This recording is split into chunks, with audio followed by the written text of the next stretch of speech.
Meeting him, I felt like I had met the sage of Buddhism for the modern world, or the Dharma.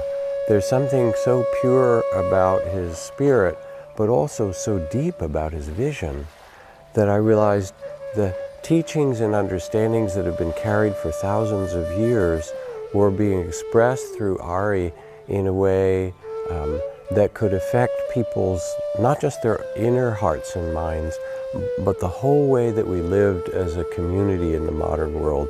And I was moved and inspired by that. This is something that we have not, including my father, something that we have done in this particular birth, but it's a journey that all of us have traversed throughout our samsara for many births, and maybe we will continue this for many births to come. He's like a bodhisattva energy, you see. And so I call people like him spiritual, vibrational placeholders for the next level of our unfoldment. They hold the vibration of where we're all going until we get there.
I deem it a pleasure and an honor indeed to be able to talk about my lifelong friend and later the globally reputed human leader, Dr. T Ariyaratne.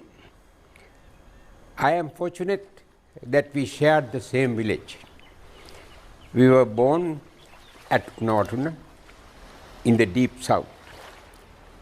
I have a feeling that from childhood on, my friend T, I describe him as my younger brother, had a tremendous privilege. He was able to get a world view, as it were, from his childhood on. His birthplace, his home, is perched at the top of a little hill. When this little person looked at the world outside, he would have day in and day out seen the vast Indian Ocean stretching in front of him. He would have, I am sure, wondered what lay beyond the horizons that he was able to see. That would have made him yearn to go beyond the horizons that he has seen when he was a child living at the top of that little hill.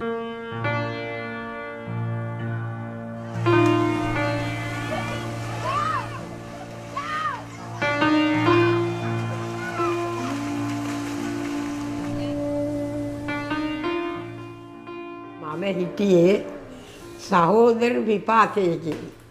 මට අවුරුදු 7ක් වෙනකන් සහෝදරයෝ නැහැ. ඉතින් අපේ අම්මට නොයෙක් සාන්ති කර්ම කරනවා. ඒ හිටපු අපේ තාත්තගේ අම්මයි තාත්තයි. ඉතින් සාස්ත්‍ර කාර්යෝ ගෙදරට එනෝනේ. ඉතින් එක සාස්ත්‍රකාරයෙක් කිව්වා බොහොම වාසනාවන්ත පිරිමි ළමයෙක් හම්බෙන්න. Aunque T Ariyaratne was born on 5th November 1931 in the southern coastal village of Unavattuna, Sri Lanka. Ari, as is known by his friends and family, grew up as the son of a businessman and village leader, Hendrik Jinadasa and Rosalina Gajadira. He was always guided by the principles of Buddhism because he lived in the vicinity of a very well-known temple, and as a result, invariably, he would have been influenced by the teachings of the Buddha. The rites and rituals that went on in the neighboring temple would have been part of the format within which he grew up as a child.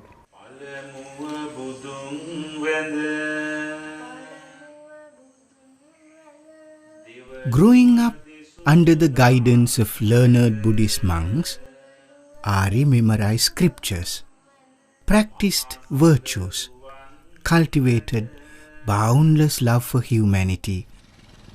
When I see heaps of coconut husks everywhere here and coconut trees around and the sea on that side, my house on this side, immediately my mind goes back to my 14th year when I was attending Mahinda College. Every day I got 25 cents for my tea from my home. So I was getting onto the main road on my push bicycle when a lady stopped me, one Lucinonak I remember, and then she asked for 25 cents. Those days measure of rice was 25 cents. So I gave it to her and went to school. Then a couple of days later I was walking on the seashore when I saw her spinning coconut fiber. Then I asked her how much she earned every week. She said 2 rupees a week. And then I asked her how much the middleman earning. She didn't know. So I went and found out middleman was earning about 8 rupees, 4 times more than what she was earning. And the export company to which middleman was selling this stuff, they were selling it is twice the price. So actually this worker got 1/16 of what she deserved. So I started the first cooperative Koya Worker Society in my village at the age of 14. And I was there as the secretary for 2 full years when others took over.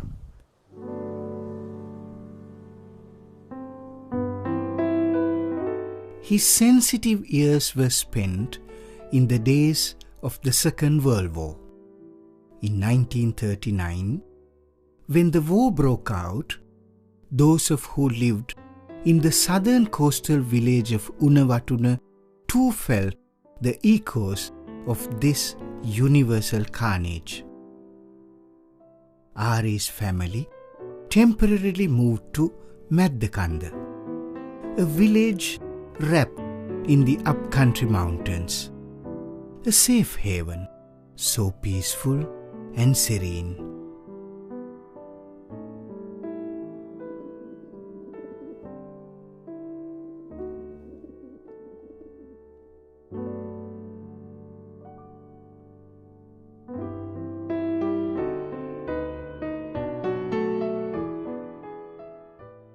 In the end, millions of people were dead and millions rendered homeless. Factories and workshops were in ruins. Farmlands, forests, and vineyards ripped to pieces. Yet, new borders were drawn by victorious nations.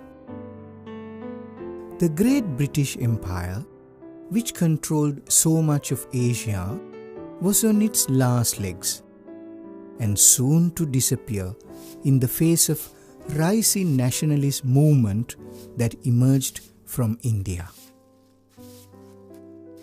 2 years since the war ended, Mahatma Gandhi and his followers guided India towards independence.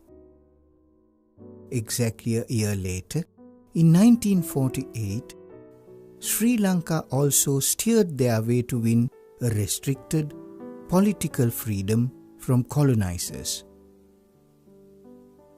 A group of elites who were outgrowth of the colonial structure surfaced as new rulers. Common man expected a change in values, culture, religion, language and literature. But almost a decade passed by with no significant changes.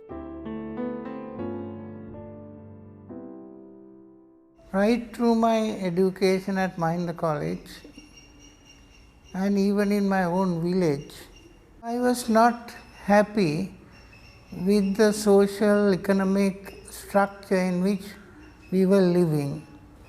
And I thought nothing short of a total revolution can bring about some kind of happy, contented joy for the people as a whole. And to me at that time, the only philosophy I could accept was the communist ideology. I read every document I could put my hands on, but I thought at one stage when I read the killings in Russia and other places, which had to be carried out to realize that kind of revolution, we needed a different kind of revolution. A revolution not only in the structures, but revolution in the consciousness of people, revolution in the way people do things, the principles they accept and the morality they follow. All these things were necessary for a total revolution.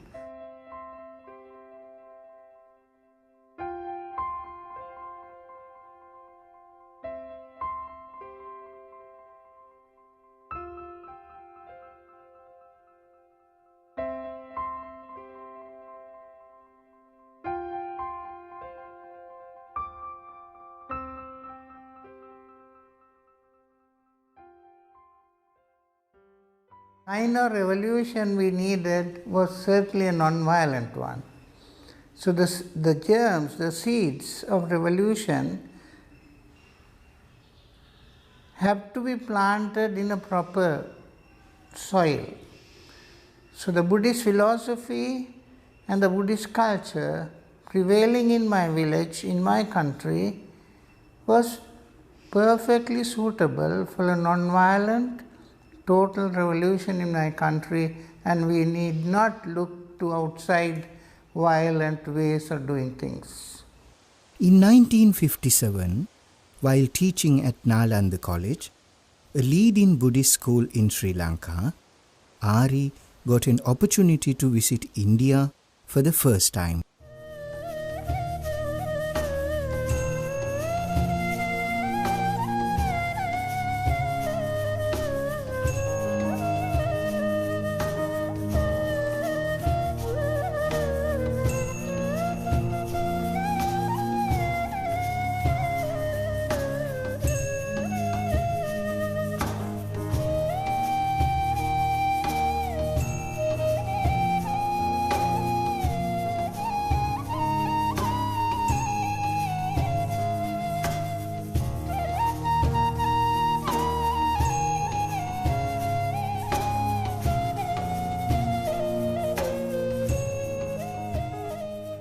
When Mahatma Gandhi was assassinated, I was a teenager. Actually, I was 16 years of age. I heard the news at a railway station. The moment I saw the headlines, somehow tears came to my eyes. I didn't know why. Only thing I knew was there was a great man who tried to bring about a freedom struggle in India without shedding blood, but with non-violence and love, has been shot by a criminal. Now that was enough for me to get my heart melted, and I really cried.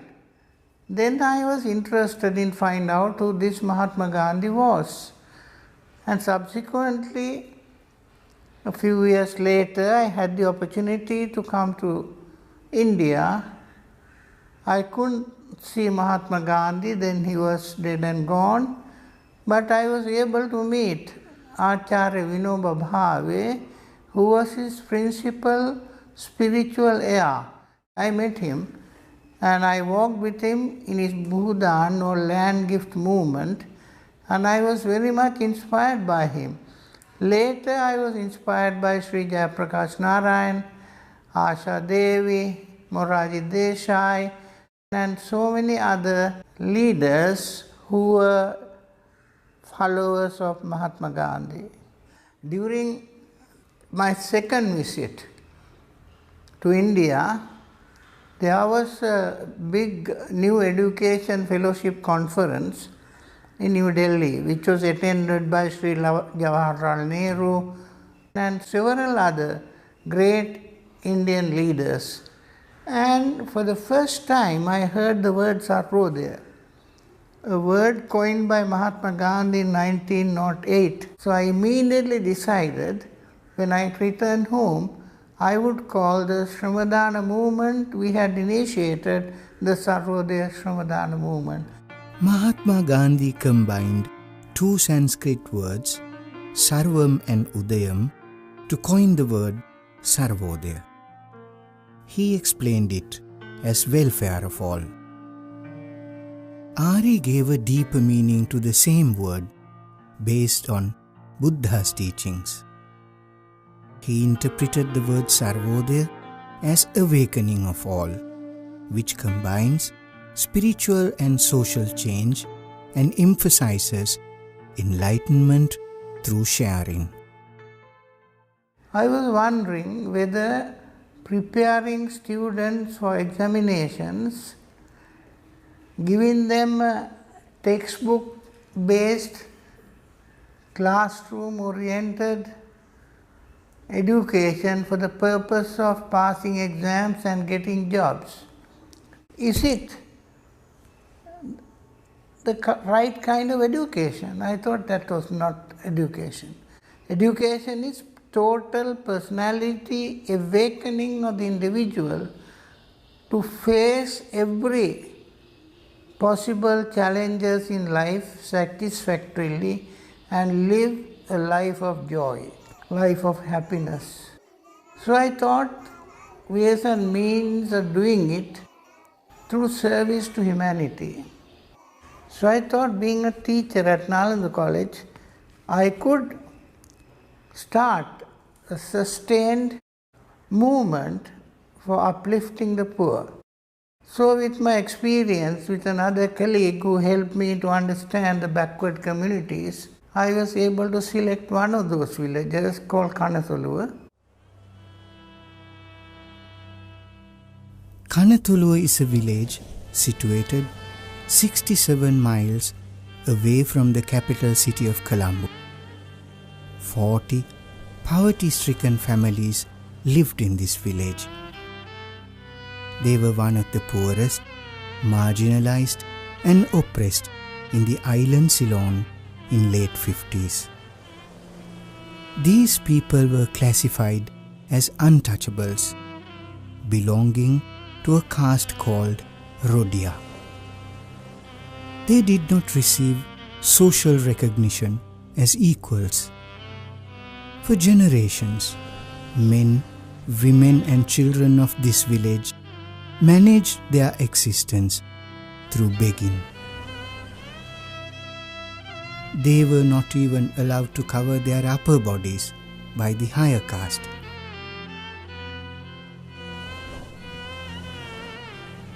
Children had no schooling facility.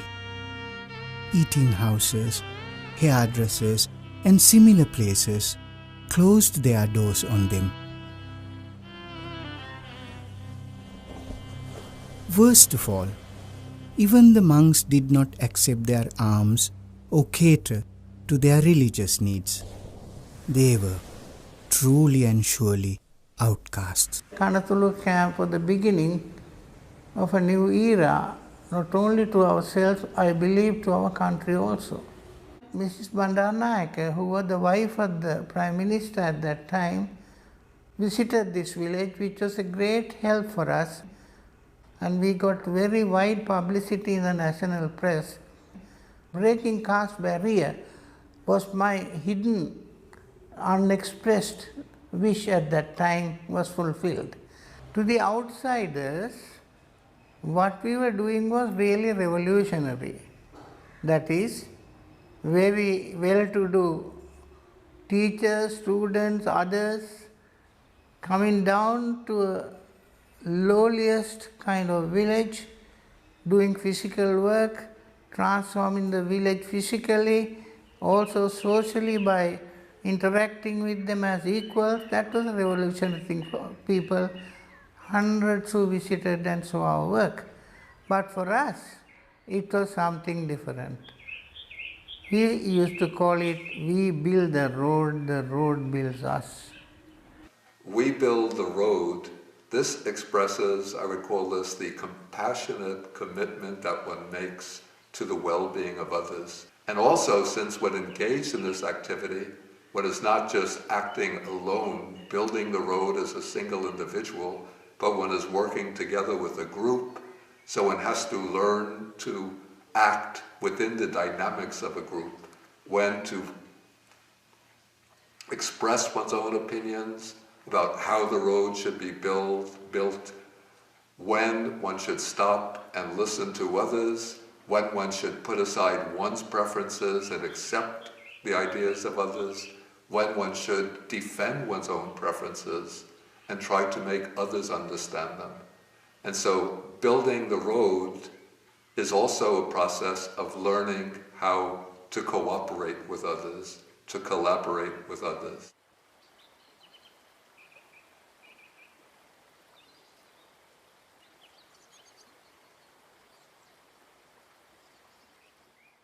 Actually, I think a lot of the genius of this Sarvodaya movement and of the mind of Ari that has brought this forward over the decades is captured in the slogan, we build the road and the road builds us.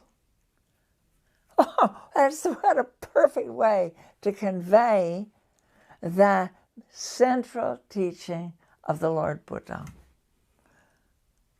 that reflects the great reciprocity at the heart of the universe. What you do affects you in return. It is not a linear process. This may be unique to Ari.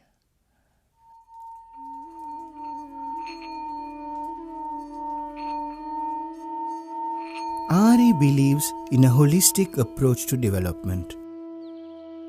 He emphasizes that awakening should take place in 6 integrated sectors, namely spiritual, moral, cultural, social, economic, and political. Ari is of the view that we can build an alternative society based on the teachings of the Buddha as applicable to challenges of the 21st century. I think it's important to see the ethical principles of Buddhism not merely as a code for one's own personal moral and inner spiritual development, but also to look at them deeply and to see what are their implications for the situations that we face in the world today. And when I try to look at the world situation today, I see certain terrible crises, persistent crises, which stem from a neglect of these fundamental ethical principles of the Dharma. And when we speak about engaged Buddhism or even of Buddhism, we have to realize that the way I would understand it, what the Buddha teaches is what we call the Dharma. And from one angle, the Dharma is that which sustains us and supports us in our quest for liberation. But the Dharma also is what supports us and sustains us in our efforts to forge a harmonious, peaceful, and just human society.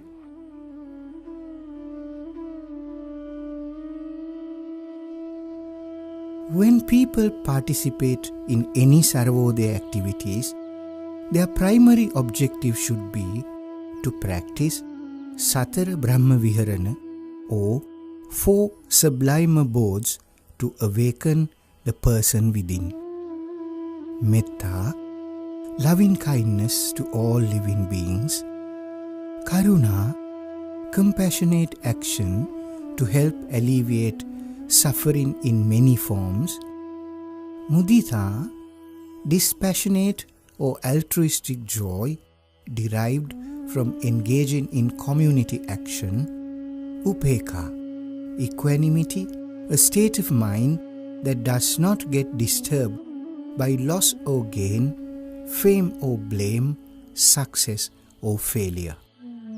Similarly, when large groups gather, they are guided by Satara Sangraha Vastu or 4 principles of group conduct to awaken the community.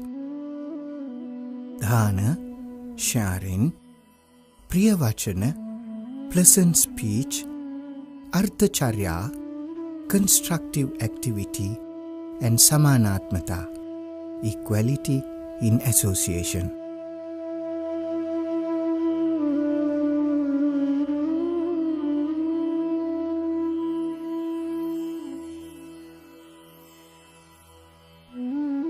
As Westerners, those of us who went to India and Thailand and Burma to learn meditation, we tended to focus much more on the interior transformation of mindfulness and compassion and loving kindness, which we need and the world desperately needs.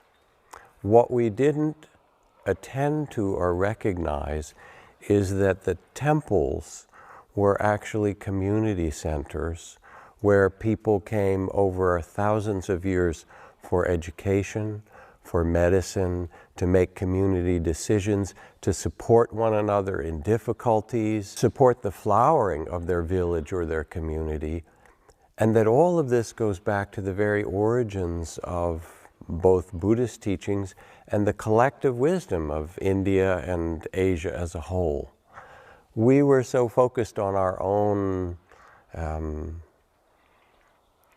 inner needs, both our own sufferings and the confusion in Western society where everything was external, that we needed to search for something internal.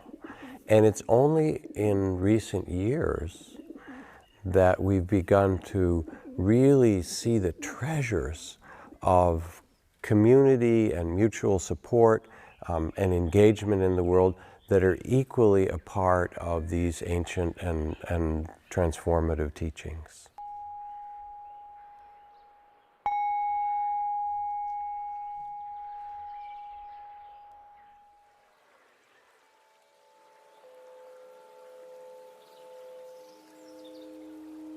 After attaining enlightenment at Bodh Gaya, the Buddha went to Saranath, and it was there that he preached his first discourse, Dhammacakkappavattana Sutra. In his very first sermon, the Buddha said, "I teach one thing and one thing only, suffering and the end of suffering."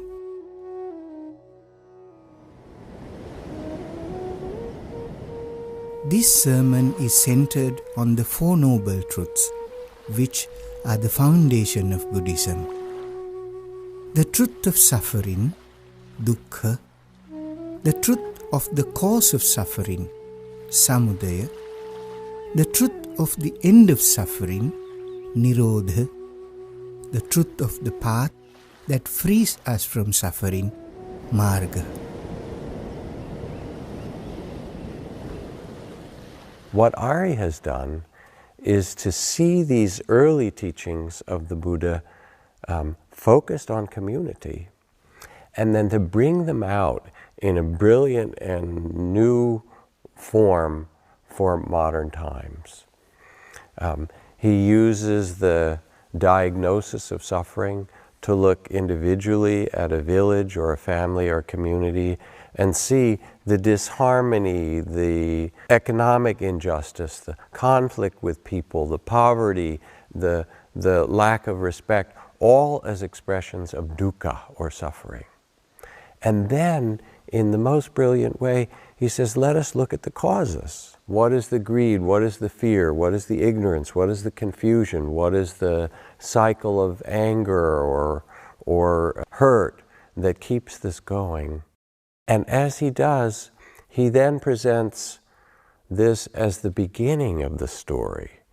And that the end of the story is that there is a possibility to transform this, to release this suffering, and that there's a systematic path to do so. Having these tools and his own brilliant vision of how to communicate and translate this to villagers, to community members, and then later to the whole broader society, allows people to have an understanding, oh, our lineage, our tradition in Sri Lanka, and really worldwide, our human tradition, can see clearly, here is suffering, here is its causes, and here is the path to the end of suffering.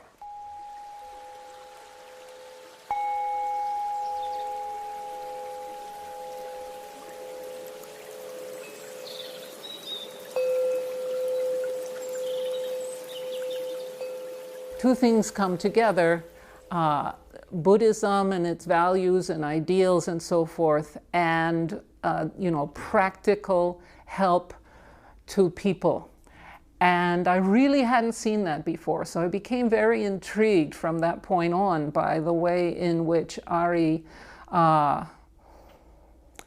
is both poetic and practical, that he has these ideals. And for most people, it seemed to stay often on the level of an ideal, but he knew how to translate it into practical help to people that I think has probably done more to actually improve people's lives than other engaged Buddhist leaders and movements that I can think about in terms of the number of people helped and the number of kinds of programs and also the whole manner of engagements.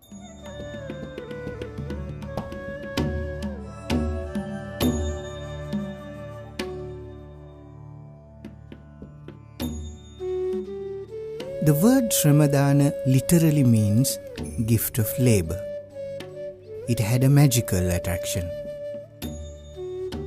It captured the moral imagination of thousands. In effect, Shramadana action spreads faster than Sarvodaya thought. Between 1958 and 1966, more than 300,000 volunteers were taken to hundreds of rural sites to participate in community development projects.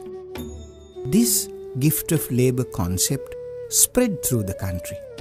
It took the form of building and repairing houses, schools, construction of water wells, latrines, bridges, cleaning of irrigation canals, planting trees, and 100 other activities.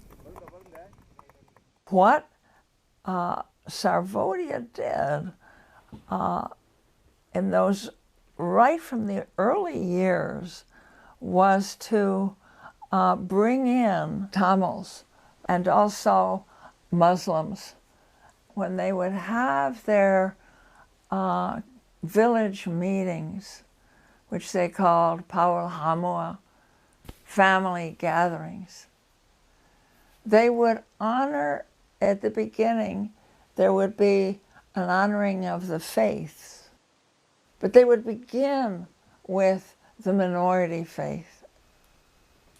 And there would be pause to give homage to the sacred in Hindu terms and in Christian terms and in Muslim terms before the majority religion of Buddhism.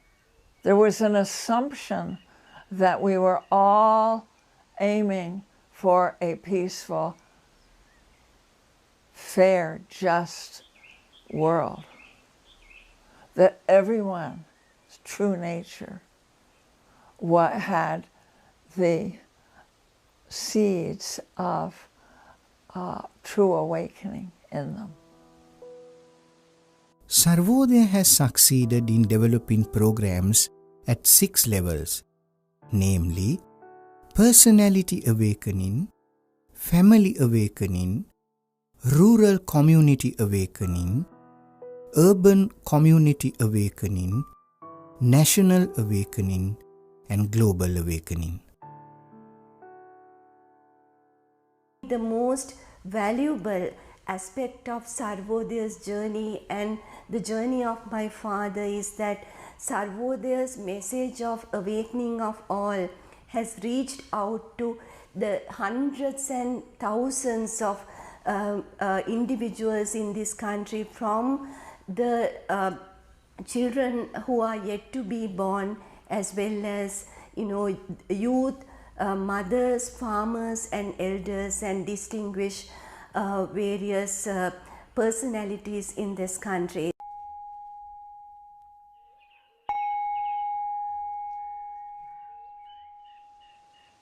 Another thing I learned from Ari and Sarvodaya was the importance of self-esteem. Right from the start, in the trainings, I remember, for the village workers, for the community organizers, the young teachers would say,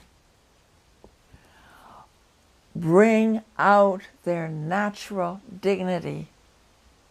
We were once Dhammadvipa, the Isle of Righteousness.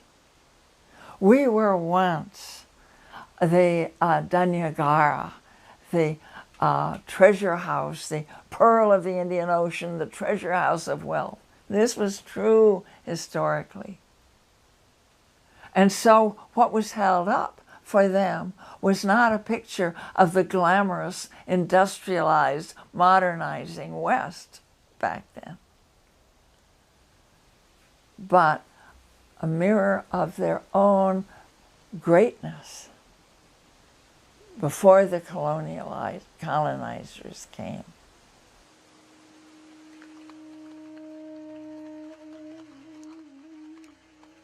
One of the key aspects of the Buddha's teaching is following the Noble Eightfold Path, or the middle path.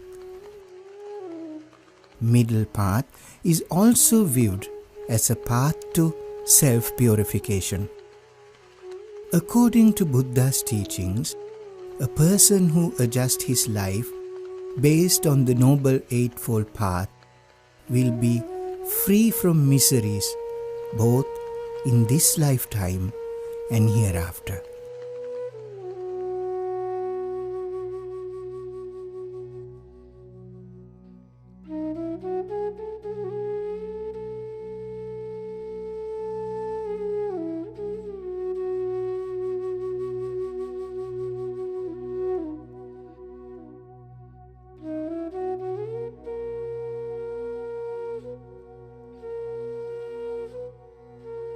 In a way, it's a sort of perfect manifestation of some of these values of Buddhism that sound so idealistic. You just think, those are great ideas, but we live in the real world, so maybe we'll think about them to make us feel better, but we have to deal with this unpleasant reality.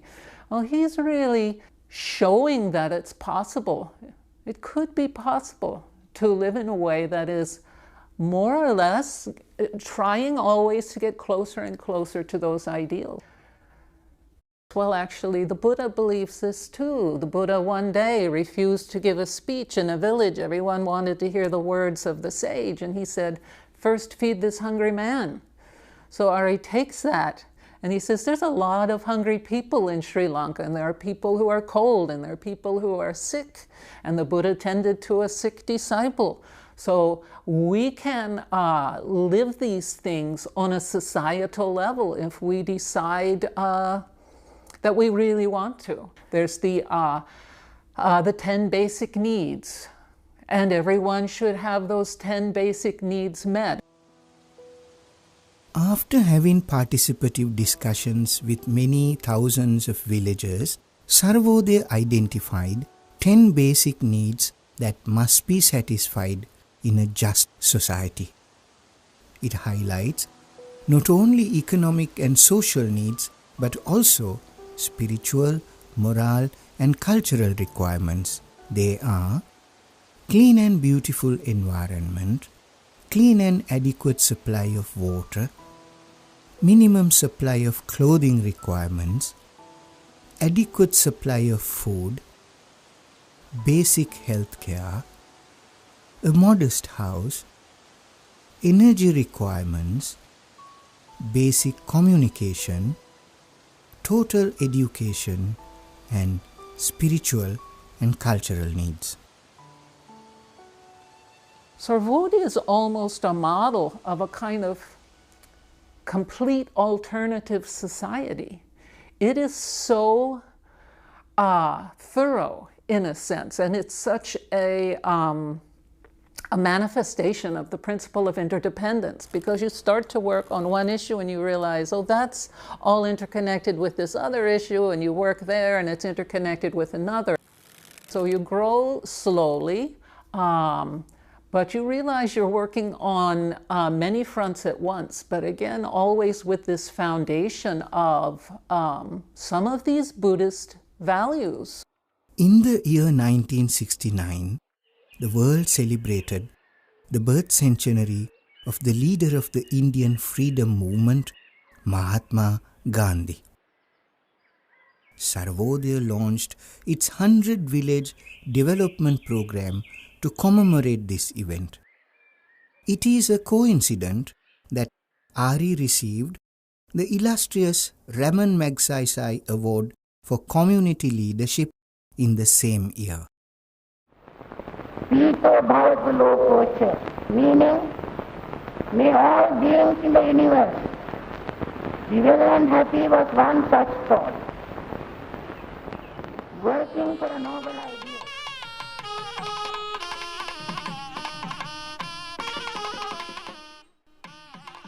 For his non-violent approach to community development, in 1996, Ari became the second recipient of the Gandhi Peace Award from the Government of India. In the following years, Ari got nominated for the prestigious Nobel Peace Award 3 times. I knew I wanted to meet this man. And as we met, the softness and the gentility and the compassion and the kindness and the kind of bodhisattva Buddha mind was very present. So I could see when he was in his activism state, and when he was speaking, the fire and the passion was there. And then when he was embracing all of us in the quiet moments, you could see his tenderness and his loving kindness. And he was modeling both, how to hold the space of love and kindness, and how to take that loving kindness into a passionate declaration for what needed to be done and what needs to be done on the planet. He's an extraordinary person because, first of all, his humility is very endearing, and despite the fact that he's making amazing social change, he never really takes credit for anything. He is a champion of Buddhist economics, which is basically empowering local people economically. He's an activist, but not the usual strident, angry activist. I would call him a sacred activist. And he's a champion of spirituality because he believes in the power of meditation and the fact that consciousness is a field that permeates what we are calling the psychosphere.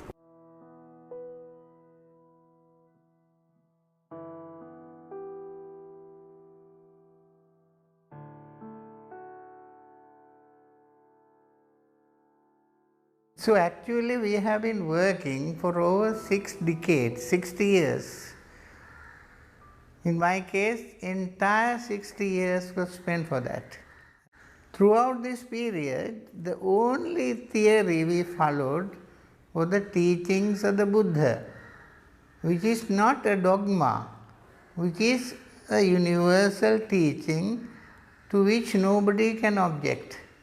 When we practiced various programs to face challenges in our society,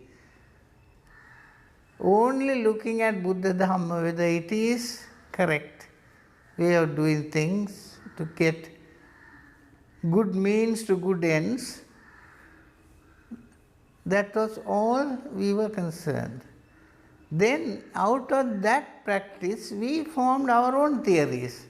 For example, in a village development program or a country development program, main thing you need is psychological oneness.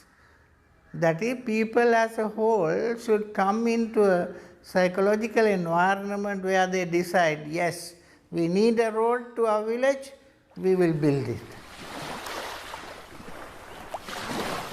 The whole movement was like one of the greatest spiritual, social movements I've ever seen. From small babies to mothers who could not take care of their children, to schooling. There was just so much. He touched so many aspects of a human being's development under the guise, not guise, but under the vibration of his spiritual mentorship and his dynamic of being a very strong spiritual man. Almost a decade after receiving independence from British, Sri Lankan politics took an ugly turn. The elitist rulers switched parties, created their own power centers based on religious and communal grounds. Some even promised majority rule, all for grabbing power. Sadly, many citizens fell for this political eyewash. After 1956, this Sinhala-only Act came into existence. There were riots for and against, and for the first time in our memory, communal disturbances started. So we thought one of the ways of doing it was to organize Shramadana camps, say in Jaffna. And for the Nirveli Kaidari road building, we took a train load of people, over 1,000 people, Sinhalese, Tamils, Buddhists, Christians, Buddhist monks, to Jaffna. And with about 4,000 people from Jaffna, we had a 1-week-long camp. We brought people from the north and east, also to villages in the south.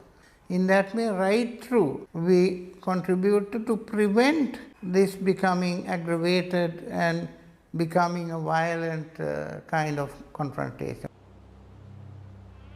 Yet, with all the hard work put in to bridge the divide between communities, worst ever communal violence took place in Sri Lanka in 1983, shattering the peace and harmony. The entire country went up in flames overnight.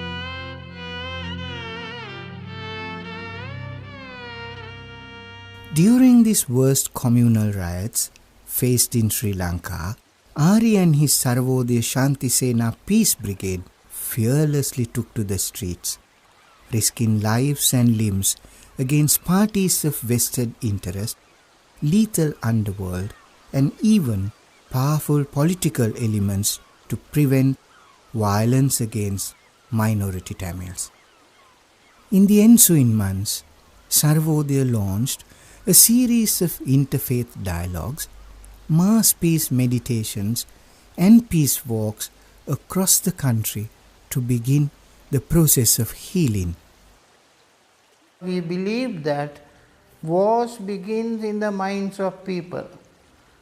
Unless you clean the mind from all kinds of differences, communal hatred, religious differences, religious hatred, and teach the people the importance of having a mind which has nothing but loving kindness towards all living beings, and the collective aggregate of all those thoughts will create a kind of critical mass of consciousness that will affect the minds of all the other people, and who will then feel, oh, let us get rid of violence. So while everybody else was concentrating on other things, we were concentrating mainly on the mind, purification of the mind from all forms of hatred.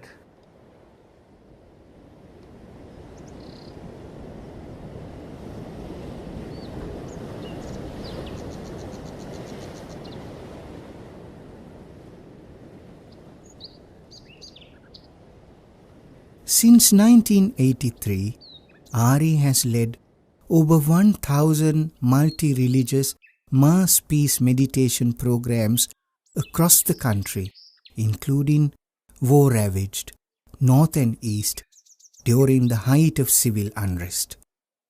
The zenith of this effort was a gathering of over 800,000 peace lovers belonging to all faiths to meditate upon lasting peace. This probably the world's largest meditation program ever held in the history of mankind. There's something mysterious about the way that we tend our own hearts and minds and its effect on others. Zen Master Thich Nhat Hanh says, when we are well, our well-being spills out on others. When we are unwell, our unwellness spills out on others. One of the gifts that many gifts that Ari has given to the people of Sri Lanka is to bring people together to experience their inner wellness, their care, their compassion, their love, their mindfulness. And in bringing hundreds and then thousands and then hundreds of thousands of people together, he made a field in which people could remember this possibility and begin to embody it.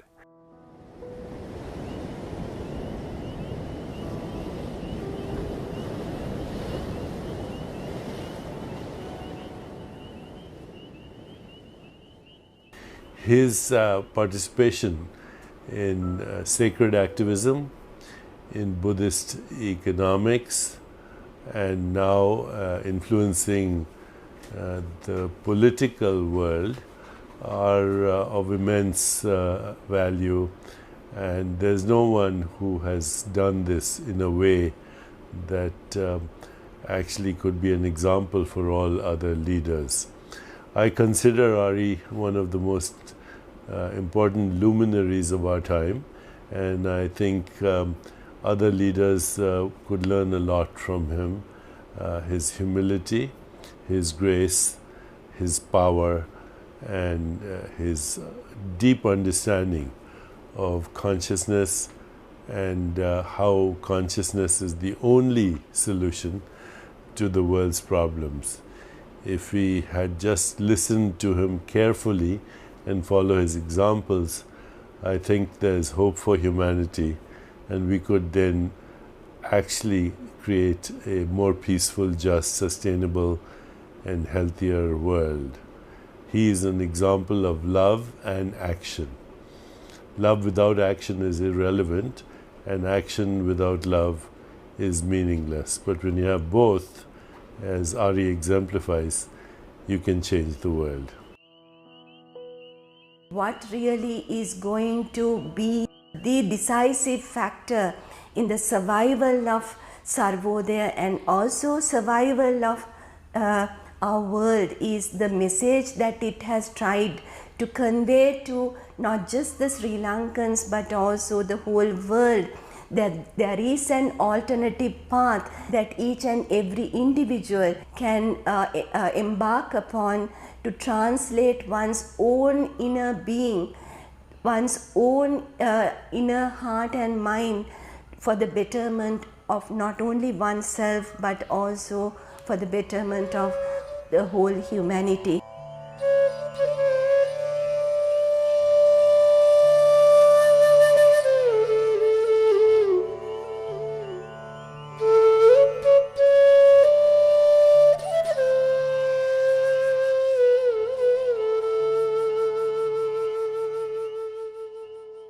So far what we have practiced is a drop in the ocean, because Buddha's teachings is so vast. What we have taken is a handful out of a large forest, handful of leaves out of a large forest. Therefore, in the future, I hope our second and third generations who have taken over the implementation of this movement will be able to add a little bit more from the teachings to the well-being of all people in our country and in the world.